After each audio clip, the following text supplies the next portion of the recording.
हाल ही में जो गवर्नमेंट के थ्रू लेबर लॉ से रिलेटेड ऑर्डिनेंस पास किया गया है उसके अगेंस्ट में भारतीय यूनियन मजदूर संघ द्वारा नेशनल लेवल पर प्रोटेस्ट हो रहे हैं, जिसका सेकेंड राउंड 24 जुलाई से 30 जुलाई के बीच में होना है। इस पर यूनियन का कहना है कि वे इस प्रोटेस्ट को तब तक जारी रखेंगे जब तक गवर्नमेंट इस प्रपोजल को वापस नहीं ले लेती। हम आज ये समझने की कोशिश करेंगे कि इस प्रपोजल में आखिर ऐसा क्या है जो ऐसे टाइम पे भी मजदूरों को प्रोटेस्ट करने के लिए मजबूर कर रहा है। इसी के साथ हम ये भी जानेंगे कि इसका इफेक्ट फ्यूचर में इकोनॉमी और लेबर्स पर क्या पड़ेगा। अगर आपको ये वीडियो पसंद आती है तो आप इसे शेयर कर सकते हैं। एक्चुअल में इंडिया में अब तक 2005 में मर्ज किए गए trade union act 1919, dispute act 1947, labour law 1947 जैसे तमाम कानून चल रहे हैं, जिसके अंदर बॉन्डेड लेबर के अगेंस्ट लॉ, वर्किंग आवर्स से रिलेटेड लॉ, कंपनसेशन से रिलेटेड लॉ जैसे कई पॉइंट शामिल हैं, जिनमें अब काफी बड़ा बदलाव किया गया है। इसी के साथ इंडिया ने 1919 में बनी ILO इंटरनेशनल लेबर ऑर्गेनाइजेशन के साथ 47 कन्वेंशन साइन किए थे, जिसके अकॉर्डिंग अगर इंडिया लेबर लॉ में चेंजेस करता है तो उसे ग्लोबल स्टैंडर्ड को फॉलो करना पड़ेगा with the consultation of labours and worker. But देखने वाली बात यह है कि ऑर्डिनेंस इशू कर दिया गया है विदाउट डिस्कशन इन विधानसभा। इस पर हमारी गवर्नमेंट कहती है कि इन चेंजेस से उन्हें इकोनॉमी बूस्टअप करने में मदद मिलेगी, इसी के साथ वो रोजगार भी बढ़ा सकते हैं। अब ये क्वेश्चन अराइज होता है कि फिर ये प्रोटेस्ट क्यों?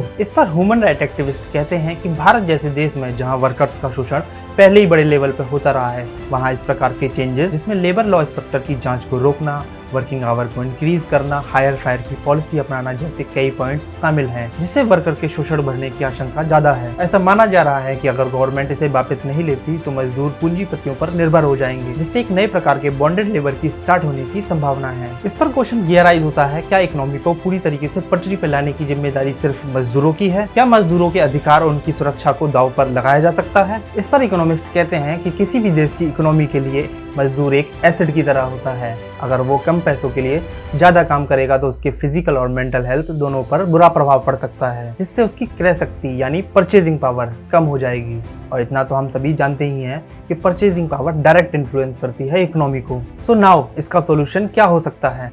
इसके सॉल्यूशन हैं, जैसे कि गवर्नमेंट को अगर इकोनॉमी बूस्टअप करनी है या बाहर से आने वाली कंपनियों को लुभाना है तो वो उनको अच्छा इंफ्रास्ट्रक्चर प्रोवाइड करा सकती है। इसी के साथ साथ बेसिक फैसिलिटीज जैसे सैनिटाइजर, मास्क सभी प्रोवाइड करा सकती है। इसी के साथ वो उनको पेपर वर्क में भी छूट दे सकती है। और रही बात रोजगार देने की, तो 12 घंटे की एक शिफ्ट ना कर 8-8 घंटे की 2 शिफ्ट की जा सकती हैं, जिससे रोजगार बढ़ेगा। सो आपको क्या लगता है? आपके क्या सजेशन है to boost up the economy? आप अपना सजेशन हमें कमेंट करके बता सकते हैं। आप इस वीडियो को शेयर भी कर सकते हैं ताकि हमें ज्यादा से ज्यादा सजेशन मिल सकें और हम मैक्सिमम लोगों तक अपनी बात पहुंचा सकें।